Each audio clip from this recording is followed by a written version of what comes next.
Hai semua, Assalamualaikum warahmatullahi wabarakatuh. Gimana nih kabar teman-teman semua? Semoga selalu diberi kesehatan, kebahagiaan, dan kemudahan dalam mencari rezeki ya, amin. Di video ini, aku akan cerita tentang keseharian aku bersama kedua anak aku, si kembar.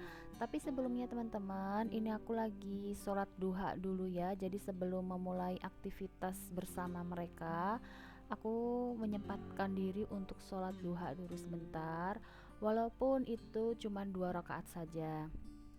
Jadi kan sebenarnya sih agak susah ya teman-teman kalau aku mau sholat duha itu. Jadi beberapa hari ini tuh aku mencoba untuk apa ya, istiqomah gitu. Karena apa, susahnya itu mereka tuh kadang suka buru-buru gitu kan. Jadi aku misalnya udah selesai pekerjaan semua yang di bawah, aku udah masak, udah beres-beres rumah, mereka tuh buru-buru ngajak mainan. Jadi aku kadang sampai belum sempat buat sholat duha. Seperti yang di awal video tadi ya teman-teman, itu tadi aku selesai beres-beres di bawah, selesai mandi, terus mereka udah di depan pintu kamar bermain aja itu buat ngajakin bermain. Tapi setelah aku rayu-rayu, akhirnya aku boleh sholat dulu sebentar. Oh ya teman-teman, di sini aku bukan bermaksud buat sombong ya. Kan sesama muslim itu kita harus saling mengingatkan ya teman-teman ya, bahwa walaupun sholat duha itu sholat sunnah ya, tapi kan alangkah baiknya kalau kita laksanakan sholat sunnah itu gitu, walaupun cuma 2 rakaat aja gitu kan. 2 rakaat juga paling nggak sampai 5 menit udah selesai.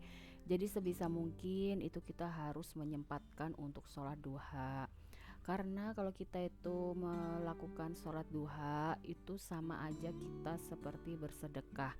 Ini menurut ilmu yang aku dapat ya teman-teman, itu seperti itu. Selain itu, sholat duha itu kan manfaatnya juga untuk memudahkan kita dalam mencari rezeki.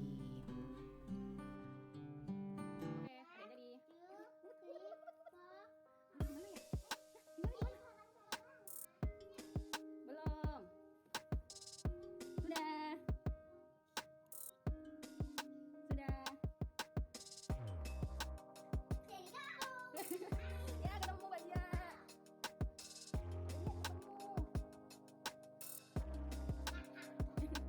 Ya, sekarang siapa jadi? Oke. Ya. Oke, Bunda yang jadi. Begitulah ya teman-teman, baru selesai sholat duha udah langsung ditodong buat main petak umpet. Jadi kalau dulu ya waktu masih single sih, semisal kita habis beres-beres, habis ngapain gitu, melakukan aktivitas yang berat, enaknya kan istirahat dulu, tidur leyeh-leyeh gitu ya teman-teman. Tapi kalau sekarang kok kayaknya nggak mungkin gitu ya. Kita bisa tidur 5 menit aja itu kayaknya udah lama banget gitu.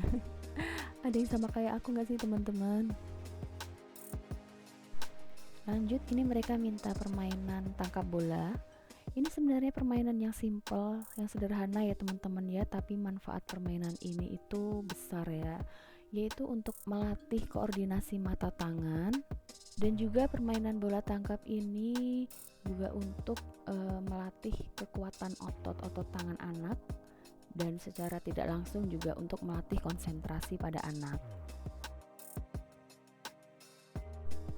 Dan ini yang hampir setiap hari kita lakukan, yaitu bermain sekolah-sekolahan. Siapa yang mau sekolah? Siapa yang mau sekolah? Saya.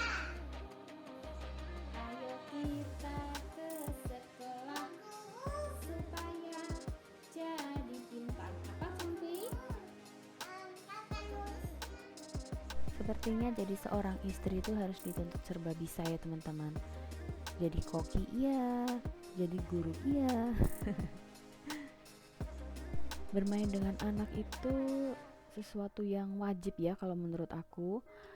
Apalagi di zaman sekarang ini yang banyak banget sih kasus sebenarnya yang anak kecil udah kecanduan sama gadget. Itu menurut aku apa ya, miris banget ya teman-teman ngelihat anak-anak yang seperti itu gitu loh.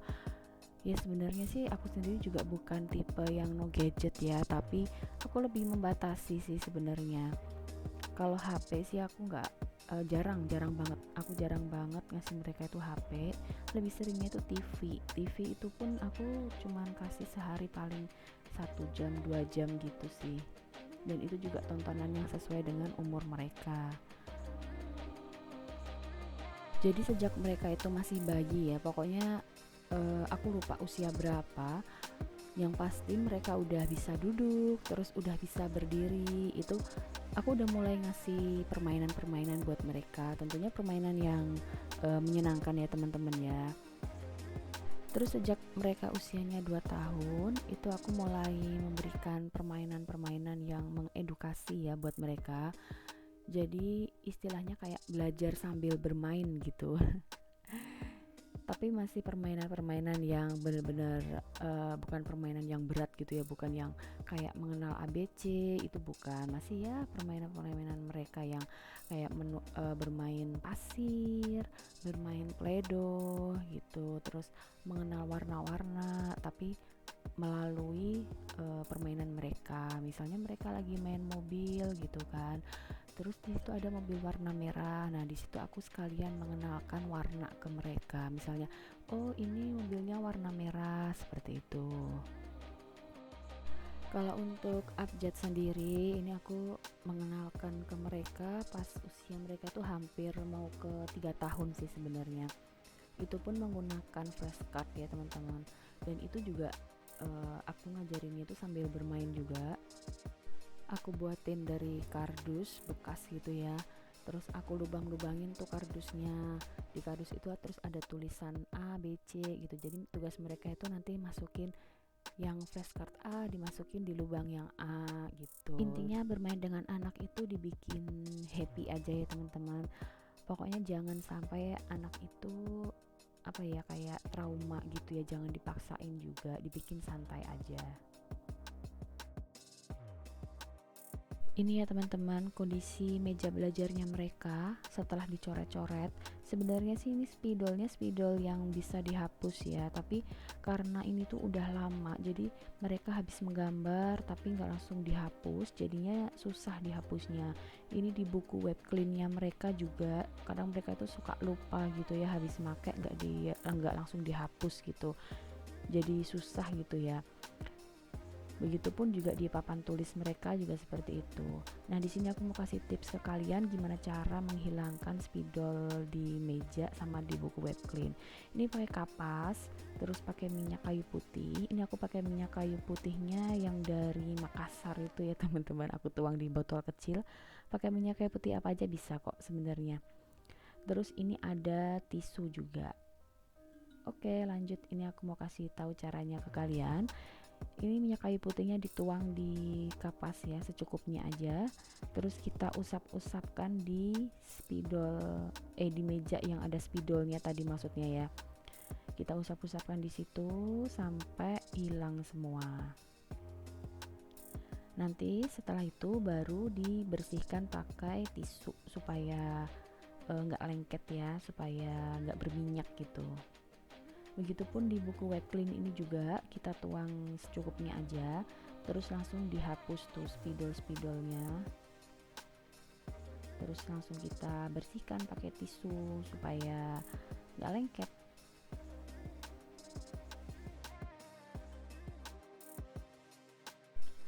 Tuh kan teman-teman bisa lihat sendiri udah bersih ya sekarang mejanya, udah kinclong lagi. Tapi ini ada noda, ini sebenarnya bukan noda spidol tapi noda kayak goresan apa ya, kayak gunting gitu. Mereka kan suka bermain menempel itu ya, gunting tempel itu. Dan ini di buku web cleannya mereka juga sudah bersih. Dan ini rutinitas mereka sebelum tidur malam ya teman-teman. Jadi kalau misalnya ayahnya itu pulang cepet, itu kadang ayahnya yang ngajarin ngaji gitu. Tapi kalau misalnya ayahnya pulangnya malam banget, kan mereka tidur kan sebelum jam 8 ya, jadi aku yang ngajarin gitu. Oke, sekian dulu video dari aku ya teman-teman, semoga menghibur dan semoga bermanfaat. Jangan lupa untuk di like, komen, dan subscribe-nya. Terima kasih. Wassalamualaikum.